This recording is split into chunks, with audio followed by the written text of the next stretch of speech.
देखो उदाहरण नंबर 2 आपको दिया है द्विघात बहुपद x² प्लस 7x प्लस 10 के शून्यांक ज्ञात कीजिए। सबसे पहले क्या पूछा है, जो ये आपको ये बहुपद दे रखा है इसका क्या निकालना है, आपको शून्यांक। क्या निकालना है, शून्यांक। और शून्यांक निकालने के बाद में आपको बोला गया है कि और शून्यांकों का तथा गुणांकों के बीच के संबंध, इनके बीच में क्या संबंध है, उस संबंध की आपको सत्यता की जांच करनी है। अब देखो हमने जो पिछली प्रश्नावली में पढ़ा था और इसके बारे में जो पढ़ा था उसका मतलब उसके संबंध और उसके बारे में हमने समझा था नहीं समझा था। तो देखो हमने क्या समझा था, हमने समझा था कि जो ये बात हमने फिर रिपीट करना चाहता हूँ मैं आपसे। सवाल हल करने से पहले कुछ बातें हैं जो अच्छी हैं जो बता देते हैं, सही नहीं बताओ। तो जैसे देखो कोई बहुपद दे रखा है, जैसे मान लो px, बात सही है। ये किस हिसाब से रहता है, ये रहता है ax² plus bx plus c। आपको पता है, सही बात है कि नहीं बताओ, ये इस प्रकार से रहते हैं भाई, सही बात है कि नहीं बताओ। अब ये देखो सबसे पहले इसके जो देखा ये कैसा बहुपद है, तो दे रखा है ये द्विघात बहुपद है, क्योंकि इस बहुपद की अधिकतम घात क्या है भाई, 2 है। बात सही है। अब देखो आपको बोला है शून्यांक और गुणांक, सही बात है। अब देखो गुणांक क्या होता है और शून्यांक क्या होता है, इसके बारे में भी नॉलेज सीखेंगे। तो देखो इसके साथ जो ये है ना a, b और c, ये जो है ये क्या होते हैं भाई, इसके गुणांक है। ये क्या है, इसके गुणांक हैं। इस बहुपद के क्या है, ये गुणांक है। बात सही है कि नहीं। अब जो इन गुणांकों के बीच में संबंध निकालना है ना, तो आपने पिछली प्रश्नावली में जो अपने पहले जो इससे पहले हमने उदाहरण किया था उसमें हम समझा था, अब माना इस बहुपद के 2 शून्यांक है, कौन कौन से, अल्फा और बीटा। माना कि इसके 2 शून्यांक हो गए, कौन से, अल्फा और बीटा। मान लो इसके 2 शून्यांक है, अल्फा और बीटा। बात सही नहीं बताओ, ये क्या है भाई, इसके शून्यांक है, ये क्या है, शून्यांक है। बात सही नहीं बताओ, ये इसके शून्यांक हो गए। बात सही नहीं बताओ, और ये इसके क्या हो गए भाई, गुणांक हो गए। ये क्या है भाई, गुणांक हो गए। और इनके बीच में संबंध क्या रहता है उसकी चर्चा हम आगे करते हैं भाई। देखो इन 2 शून्यांकों का जो योग रहता है वो किसके बराबर रहता है, गुणांक में। देखो जो 2 शून्यांकों का योग, तो इन 2 शून्यांकों किस रूप में लिखेंगे, योग के रूप में लिखेंगे। कैसे लिखेंगे, यानी अल्फा प्लस बीटा बराबर रहता है किसके, -b बाई a की।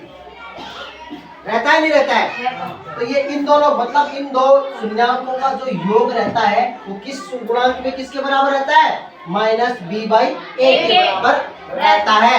आपको इस बात को अवश्य ही ध्यान में रखना है। बात सही नहीं बताओ।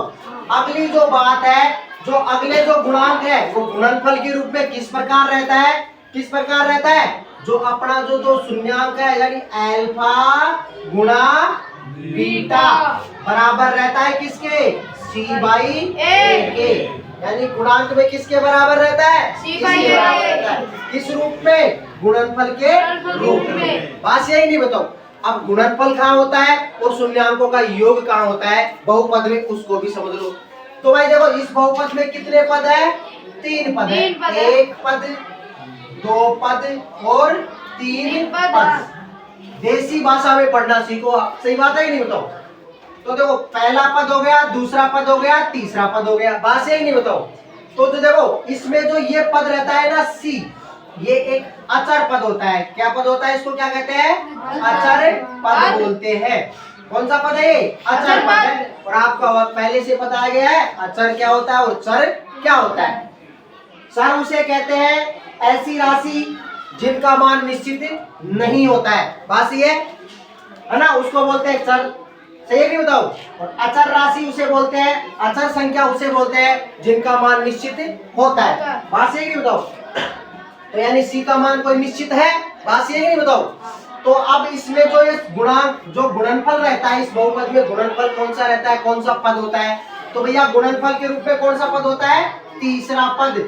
तीसरा पद किस रूप में रहता है भाई, शून्यांकों के गुणनफल के रूप में होता है। ये जो तीसरा पद रहता है ना, ये शून्यांकों का किस रूप में रहता है, गुणनफल के रूप में रहता है भाई।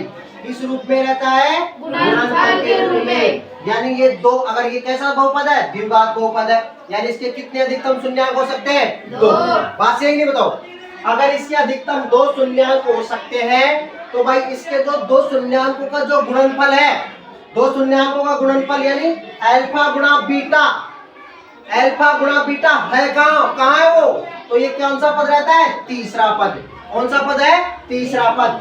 ये जो तीसरा पद है ये शून्यंकों का गुणनफल है। बात सही नहीं बती, यानी ये तीसरा पद किसके बराबर रहता है, अल्फा गुणा बीटा। ये तीसरा पद क्या होता है, अल्फा गुणा बीटा, यानी इसके 2 शून्यंकों का क्या रहता है, ये गुणनफल रहता है। बात सही बताए।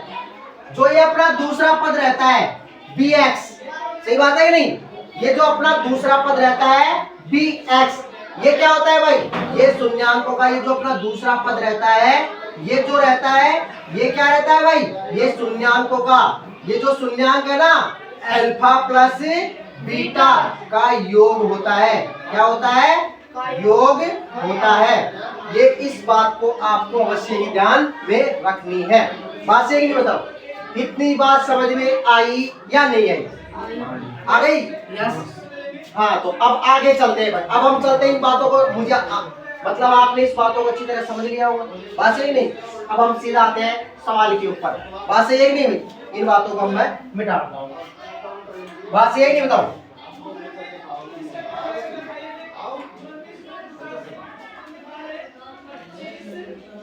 देखो इसमें आपको अच्छी अच्छी जो भी बातें बताते हैं, आप सबसे पहले मुंह से सुनी हुई बातों पर ज्यादा ध्यान रखना, है ना। मैं लिख क्या रहा हूँ उस पर अभी आप इतना ध्यान मत देना, पहले मेरे मुंह से क्या आवाज निकल रही है उन बातों पर आपको ज्यादा ध्यान देना है। बात सही नहीं, चलो हल लिखता हूँ मैं, इसका हल करना है तो आपका क्या है भाई, बहुपद। बहुपद क्या दे रखा है आपका, बहुपद दे रखा है आपका, क्या नाम है बहुपद का, x square plus 7x plus 10, ये बहुपद है भाई, ये बहुपद है। बात सही है। इसके आपको क्या निकालना है, शून्यंक निकालना है। अब देखो जिसमें मान लो ये बहुपद कैसा है भाई, 3 पदों वाला बहुपद है। बात सही नहीं बताओ, तो 3 पदों वाला बहुपद है तो उसके कैसे निकालेंगे, शून्यंक, गुणनखंड करके शून्यंक निकालेंगे। सही है, कैसे निकालेंगे, गुणनखंड करके निकालते हैं। अब देखो साहब, मैंने बोला इसके कितने पद है, 3 पद है, पहला पद, दूसरा पद और तीसरा पद। आपने पूछा था भाई जो शून्यंक रहते हैं उनका गुणनफल क्या होता है, तीसरा पद। तीसरा पद क्या रहता है भाई, शून्यंकों का गुणनफल रहता है, गुणनफल रहता है, ये गुणनफल है। वो जो दो शून्यंक है, हमें पता नहीं कि कौन से शून्यंक है, लेकिन ये पता है अब जो भी जो 2 शून्यंक है उनका गुणनफल क्या है भाई, 10 है, प्लस का 10 है। पता है कि नहीं बताओ। तो तीसरा पद क्या है भाई, ये 2 भी शून्यंकों का गुणनफल कितना है भाई, प्लस का 10 है। बात सही है कि नहीं बताओ, 2 शून्यंकों का गुणनफल क्या रहता है, प्लस का 10 है भाई इसमें। चलो ठीक है, अब 2 शून्यंकों का योग भी दे रखा है हमें। बात सही कि नहीं, सूत्र में पढ़ा है बातें। तो जो शून्यंकों का जो योग रहता है वो कौन सा पद रहता है भाई, दूसरा पद रहता है, दूसरा पद रहता है। दूसरा पद कौन सा है, ये, यानी ये जो 7x है, यानी कि ये जो 7x है ये उन 2 शून्यंकों का क्या है, योग है। क्या है, योग है। बात सही नहीं बताओ, यानी उन 2 शून्यंकों का योग, यानी आप कह सकते हो कि उन शून्यंकों का जो 2 शून्यंक है उनका योग कितना है भाई, प्लस के 7। प्लस है तो प्लस के लिखेंगे, माइनस का है तो माइनस लिखेंगे। सही कि नहीं बताओ, वो बात की बात है। चलो ये बात हमने सीख लिया है। बात सही नहीं। अब देखो क्या करते हैं भाई, ये इसके साथ क्या बोला है, गुणांक के रूप में, गुणनफल के रूप में। तो आपको 2 शून्यंक होंगे, जो ये क्या इनके बीच संबंध क्या होगा, गुणे का। और जो ये 2 शून्यंक होंगे इनके बीच संबंध किसका रहेगा भाई, या तो जोड़ का या घटावे का। बात सही है कि नहीं बताओ, सही है कि नहीं बताओ। अब मैं तुमको एक बात और बता सकता हूँ। देखो चिन्ह जब समान चिन्ह रहते हैं गुणा में तो क्या आता है, जब असमान चिन्ह रहते हैं गुणे में तो क्या आता है। देखो ये फिर आपको तकलीफ क्यों नहीं होगी, तकलीफ इसलिए नहीं होगी अगर आप फट माइनस प्लस ढूंढ लोगी। बात सही नहीं बताओ, अब माइनस का आएगा प्लस का आएगा। तो तुमको एक बात, देखो गुणा की बात करूं मैं, ये गुणनफल दे रखा है ना, तो देखो गुणा के साथ मैं इसी यहाँ ही लिख देता हूँ।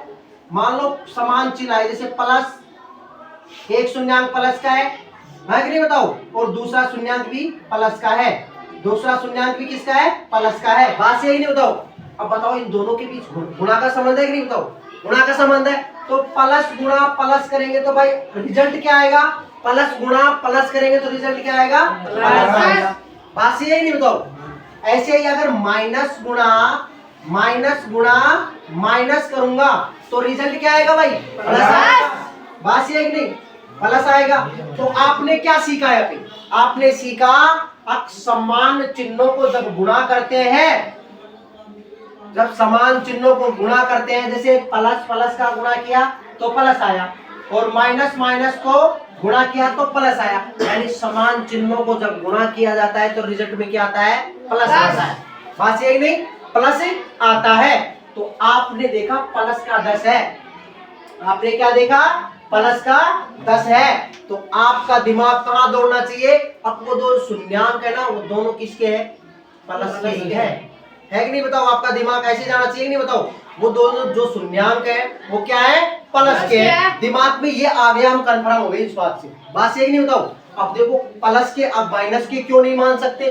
देखो इसी रिजल्ट को मैं यहाँ लेता हूँ। मान लो इसी बात को यहाँ लिखता हूँ। मान लो एक शून्यांक था आपका प्लस का और दूसरा शून्यांक है आपका माइनस का। आप इनके अगर गुणा करोगे तो बताओ रिजल्ट क्या आएगा? माइनस। क्या आपका ये जो शून्यांकों का गुणनफल है माइनस में है क्या? नहीं। बताओ माइनस की सोच रखोगे क्या? नहीं। माइनस के बारे में सोच ही नहीं सकते। बात ये नहीं? बताओ मान लो अगर पहला जो शून्यांक प्लस का है, दूसरा मान लो ये माइनस का है और मान लो ये प्लस का है, तो आप फिर से गुणा करोगे तो रिजल्ट क्या आएगा? माइनस। रिजल्ट क्या आएगा? माइनस। सही है नहीं? बताओ रिजल्ट क्या आएगा? माइनस। ये संबंध सिर्फ मैं गुणे का बता रहा हूँ, गुणे का। ये संबंध किसका बता रहा हूँ? मैं सिर्फ गुणे का बता रहा हूँ। अब देखो भाई आपने इन बातों को समझ लिया। अब देखो आपका दिमाग अट्रैक्शन हो गया, गुणा तो फिक्स हो गया आपका। भाई गुणा या तो जो गुणा में जो दो शून्यांक होंगे वो किस किस के होंगे? या तो माइनस माइनस के होंगे दोनों, या दोनों प्लस प्लस के होंगे। बात सही है? तभी तो प्लस का 10 आ सकता है, तभी तो प्लस का 10 आ सकता है। तो बात सही है। चलो ये बातें आपने अच्छी तरह समझ लिया। अब इन बातों को गुणनफल के रूप में तो समझ लिया, अब हम योग के रूप में भी समझ लेते हैं। भाई योग का भी तो संबंध होता है। भाई योग जैसे मान लो उन दो शून्यांक, मान लो कोई भी दो शून्यांक है, ये दो शून्यांक है। बात यही नहीं? बताओ इन दोनों शून्यांकों को अगर गुणा करोगे तो कितना आएगा? प्लस का 10 दिया है आपका।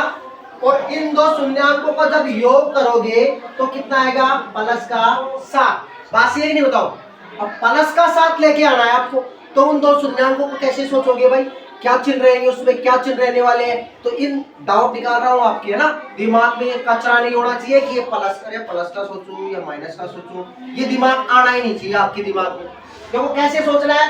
रिजल्ट आपको रिजल्ट में क्या लाना है? प्लस का 7। बात यही नहीं? बताओ तो देखो आप जोड़ के देख लो। आप प्लस को प्लस में जोड़ते हो तो रिजल्ट आता है प्लस का, यानी प्लस। देखो मैं रिजल्ट भी जोड़ना सिखाता हूँ तुमको। जैसे मान लो ये प्लस का है, जोड़ रहे हो प्लस में। बात यही नहीं? बताओ तो देखो प्लस गुणा प्लस करते हो तो आपका रिजल्ट क्या आएगा? भाई प्लस। सही है नहीं? बताओ तो आपका रिजल्ट क्या आएगा? प्लस। बात यही नहीं? बताओ सही है? सही है। और योग में तो सीधी सी बात है। अब योग में तो समान चिन्ह तो जुड़ते हैं, असमान चिन्ह घटते हैं। सही नहीं? बताओ समान चिन्ह जुड़ते हैं, असमान चिन्ह घटते हैं। बात यही नहीं? बताओ और एक और बात बता देता हूँ, सुनो। अगर इस शून्यांकों में छोटी और बड़ी का डिसीजन कैसे लेते हैं? भाई ये प्लस के आएंगे, बड़ा माइनस का है तो माइनस की संख्या लेंगे, सही है? और बड़ा प्लस का है तो प्लस का लेंगे। इन बातों को आपको ध्यान में रखना है। बस यही नहीं बात। अब इतनी बात मुझे आशा है आपको समझ में आई होगी। बस यही नहीं? बताओ चलो बहुत अच्छी बात है, समझे नहीं समझे इन बातों को? चलो अब मैं सीधा लेके चलता हूँ आपको सवाल के ऊपर। जब हम सवाल करेंगे तो कुछ बातें और समझ में आएगी। सही है कि? बताओ चलो ठीक है भाई, इन बातों को मुझे आशा है आप समझ गए होंगे। बात यही नहीं? बताओ चलो मैं यहीं पे आता हूँ सीधा। आप मुझे गुणा करने पर प्लस के 10 लेके आओगे तो मैं मान लिया प्लस के 10, यानी यहाँ ऐसे कर लो भाई, प्लस के 10 इसके दो अभाज्य गुणनखंड बना लो। कैसे बना लो? अभाज्य गुणनखंड बना लो, क्योंकि इसका समान गुणे के साथ है कि नहीं? बताओ तो गुणनफल के रूप में, गुणनखंड के रूप में तोड़ लेंगे इसको। तो चलो इसको देंगे भाई 2 का भाग, तो कितना हो गया 5, और 5 में 5 का देंगे तो 1। तो बताओ इसके दो गुणनखंड आ गए कि नहीं आ गए? आ गए कि नहीं आ गए? चलो भाई, और इन दोनों को गुणा करेंगे, देखो ये भी प्लस का है, 2 भी प्लस का है, देखो आपके पास क्या आ गया भाई 2 और 5 आ गया। सही है कि नहीं? आपके पास 2 और 5 आ गया। बात ये नहीं बताओ, अगर 2 और 5 आ गया, अब आपने देखा ये भी प्लस का है, ये भी प्लस का है, 5 दूनी 10 गुना करते हैं तो प्लस का रिजल्ट आता है। बात ये नहीं बताओ, और मैं इन दोनों को जोड़ता हूँ, प्लस के 2 है, प्लस के 5 है, तो प्लस प्लस प्लस यानी प्लस के 7 सेट हो रहा है। बात सही हो रही है नहीं हो रही है? तो अपने जो शून्यांक है दोनों, हम इन दोनों शून्यांकों को मान सकते हैं। कैसे मान सकते हैं? अब भाई ये 5 है और ये भी 5 है, दोनों प्लस के हैं, दोनों प्लस 5 गुना 5 करता हूं तो प्लस के 10 आते हैं, और इन दोनों को जोड़ता हूं 2 प्लस 5, दोनों प्लस के हैं तो 7 हो रहे हैं, तो ये दोनों शून्यांक सेटिस्फाई हो रहे हैं। बस ये नहीं बताओ, तो मैं इन दोनों को मान सकता हूं। अब इसको, इन दोनों को कैसे लिखेंगे? इस बहुपद के साथ में। आगे देखो भाई, आगे मैं लिखूंगा तो कैसे लिखूंगा? इसको बिल्कुल नहीं छेड़ना है, एक्स स्क्वायर प्लस, सही है नहीं बताओ? अब इसके गुणनखंड क्या है ना, इसका संबंध योग के साथ है, तो इसको योग में लिखो इन बातों को। सही बात है नहीं? तो इसके गुणन सबसे पहले क्या लिखोगे? 2x प्लस 5x प्लस के, सही है नहीं बताओ? सही है नहीं बताओ? और इनको अगर गुणे में लिखेंगे, इसको गुणे में लिखेंगे तो वही प्लस का 10 आ जाएगा। ऐसे कैसे? प्लस का कितना हो गया भाई 10। सही बात है? सही है नहीं बताओ? अब आप में इसमें कितने पद हो गए? इसमें कितने पद हो गए? 1 2 3 4 पद हो गए। तो आप इसके दो के पद के युग्म बना लो। क्या बना लो? जोड़े बना लो। सही है कि नहीं? क्या बना ले? जोड़े बना लो। भाई ये 2 हो गए और ये 2 हो गए। बात सही है कि नहीं बताओ? दो पद के जोड़े बना लिए इसमें। अब आप इस पद में देखो, इसमें क्या कॉमन दिख रहा है आपको? कॉमन क्या कॉमन दिख रहा है आपको? कॉमन का मतलब ये होता है, अब जो इस पद में है वो इस पद में भी दिखना चाहिए। क्या ऐसा पद देखो जो दोनों में दिखता है क्या? उसको बोलते हैं कॉमन लेना। सही बात है कि नहीं बताओ? ये एक्स स्क्वायर प्लस 2x यानी x है, इसमें दोनों में x दिख रहा है आपको, तो मैं एक x बार ले लेता हूं भाई कॉमन के रूप में। ये ले लिया x बार। अगर मैं 2x थे, इसमें से एक x बार ले लिया तो यहाँ कितने x बचे?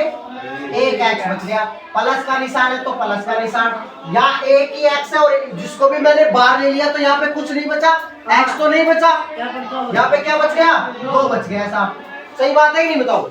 अब आप इस पद को देखो, इसमें क्या कॉमन दिख रहा है भाई? 5 यहाँ है, 5 यहाँ भी है। कैसे है 5? देखो हमने गुणनखंड करके लेके आए 5 के, तो बताओ 5 यहाँ भी है कि नहीं बताओ? तो इसमें से क्या कॉमन आएगा? क्या कॉमन आएगा? 5 कॉमन आएगा। 5 कॉमन आ गया। अब इसमें तो 5 अकेला था जो आ गया बाहर, तो यहाँ क्या बच गया? x ही तो बचा है, x को लिख लेंगे भाई। x प्लस का है तो प्लस का। बात ये नहीं बताओ? Very good. अब आपने देखा 5 है यहाँ पे, 10 है, तो 5 का भाग इसमें देंगे तो 5 इसमें से 5 ने गुणनखंड के रूप में ले लिया भाग देके, तो यहाँ बचा कितना भाई? 2 बचा। बात यही नहीं बताओ? सही है।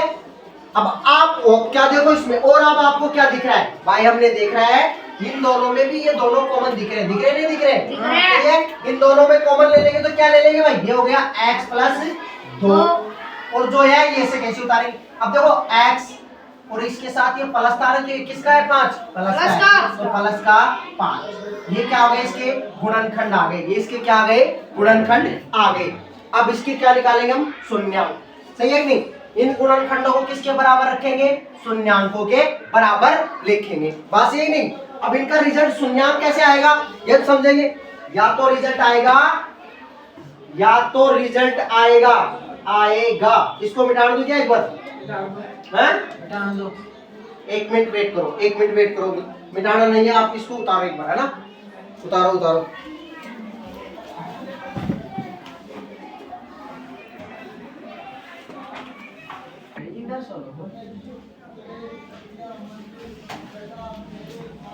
चलो आशा है आपने इस चीज को उतार लिया होगा। चला ना? चलो आगे बढ़ता हूं मैं। ठीक है।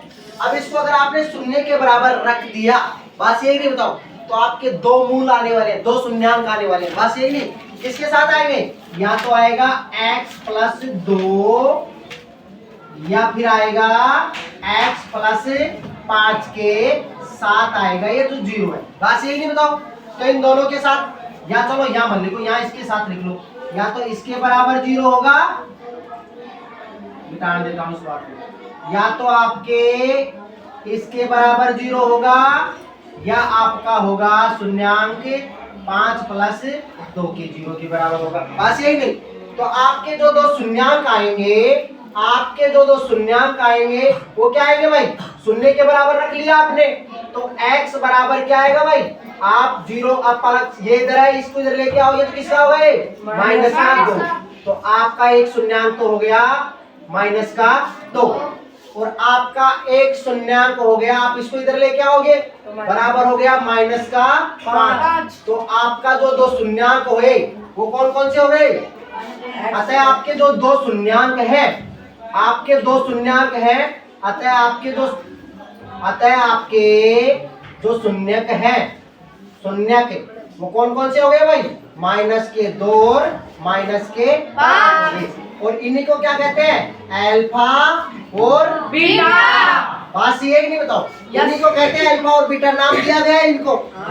अब ये दो शून्यांक आ गए, अब इसकी सत्यता की जांच करेंगे भाई, क्या करेंगे, जांच करेंगे, क्या करेंगे, जांच करेंगे। बस यही नहीं, अब मैं इस बात को मिटाना पड़ेगा भाई मुझको, सही है नहीं बताओ, अब मैं इस बात को, मुझे आपने उतार लिया ना, हाँ, और इस वीडियो को देख रहेंगे वो लोग भी स्क्रीनशॉट मार लिए होंगे, सही है नहीं बताओ, वेरी गुड, सही है भाई। चलो अब हम करते हैं इस सत्यता की जांच, सत्यता की जांच करेंगे भाई, किसके साथ में, शून्यांक और गुणांकों के बीच में, है ना, उसके बीच में तो संबंध पूछा है हमें, है कि नहीं बताओ, तो ठीक है भाई। अब देखो भाई, जो दो शून्यांक आए हैं, या आए कि नहीं आए, बात सही है, तो गुणा के साथ इनका संबंध, योग के साथ संबंध क्या रहता है, अल्फा प्लस बीटा बराबर होता है माइनस बी बाई ए का, ये संबंध रहता है गुणांकों के साथ, बात सही है। तो दो शून्यांक कौन कौन से, अल्फा और बीटा, माइनस के क्या हो गया, अल्फा बराबर क्या है, माइनस के 2 प्लस, और बीटा बराबर क्या है, माइनस के 5, और बराबर किसका, गुणांक। अब इसके गुणांक क्या क्या है भाई, इसके गुणांक नहीं लिखा हमने, चलो यहाँ लिख लो गुणांक, क्या लिखेंगे, गुणांक, सही बात है कि नहीं, और गुणांक क्या है भाई, ए बराबर क्या है भाई, जिसके आगे कुछ भी नहीं है उसके आगे साथ क्या रहता है, 1 रहता है, तो उसका एक गुणांक क्या हो गया, 1 हो गया भाई। दूसरा गुणांक क्या है भाई, बी है, बी क्या है भाई इसका, 7, बी कितना है भाई, प्लस का 7 नहीं प्लस का, जिसके आगे चिन्ह रहता है वो प्लस का ही रहता है, 7, सही है कि नहीं। और इसका एक तीसरा गुणांक, अचर गुणांक सी है, वो क्या है भाई, सी 10, सही बात है कि नहीं बताओ, बात सही है। तो इसी को देखो, ये बोल रहा है माइनस बी बाई ए, तो बी का रिजल्ट क्या है भाई, बी का रिजल्ट है प्लस का 7, तो इसको कैसे लिखेंगे, इसको लिखेंगे प्लस का है ना, प्लस का है, तो भैया प्लस का 7 बटा 1 कितना है भाई, 1, ये लिया भाई। अब इसको हल करेंगे हम, क्या करेंगे, इसको हल करेंगे तो देखो कैसे करेंगे, देखो सबसे पहले इसको हल करेंगे, इस कोष्टक को हल करेंगे, बस यही नहीं, प्लस की गुणा माइनस से करोगे तो क्या आएगा भाई, माइनस के 2 और माइनस के 5। अब आप और इधर क्या करोगे भाई, प्लस की गुणा माइनस के साथ तो माइनस, सही नहीं बताओ, ये क्या है, प्लस की गुणा माइनस से करोगे तो माइनस, तो ये हो गया माइनस का 7, 1 का भाग दे ही लेंगे इसमें, चलो 1 का भाग भी दे लेंगे, बस यही नहीं।